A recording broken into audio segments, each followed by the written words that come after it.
আসসালামু আলাইকুম বন্ধুরা, সবাই কেমন আছেন? আশা করি ভালো আছেন সবাই।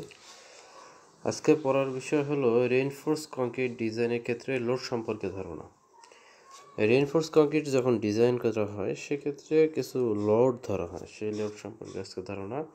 কাঠামোতে ব্যবহৃত বিভিন্ন পদার্থের একক ওজন সমূহ। রেইনফোর্স সিমেন্ট কংক্রিট, যেটা আরসিসি বলা হয়, আরসিসিতে 2400 কেজি পার মিটার কিউব ধরা হয়। একক ওজনে 24 kilo newton per metre cube ধরা হয়। ওর এককটা সাধারণত পড়ে যাব 2400। প্লেন কংক্রিট পিসিসির জন্য হলো 2240 থেকে 2300, যেটা 2300 ধরা হয়। লাইম কংক্রিট ধরা হয় হলো 1920। লাইম কংক্রিটের জন্য ধরা হয় 1920। তাহলে হলো আরসিসির জন্য ধরা হয় হলো 2400। প্লেন কংক্রিট পিসিসির জন্য ধরা হয় হলো 2300। লাইম কংক্রিট, যেটা চুনের কংক্রিট, সেটা ধরা হয় 1920। 25 মিলিমিটার পুরু টেরাজো ফ্লোরিং বা প্যাটার্ন স্টোন ফ্লোরিংয়ের জন্য 60 কেজি পার মিটার স্কোয়ার, এটা মিটার স্কোয়ারে ধরা হয়।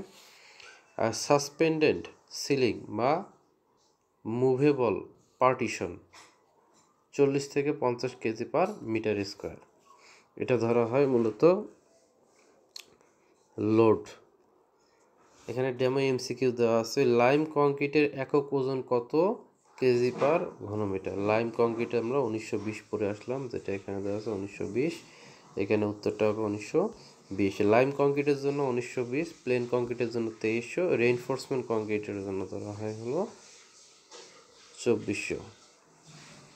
তো আজকে পর্যন্ত, আল্লাহ হাফেজ।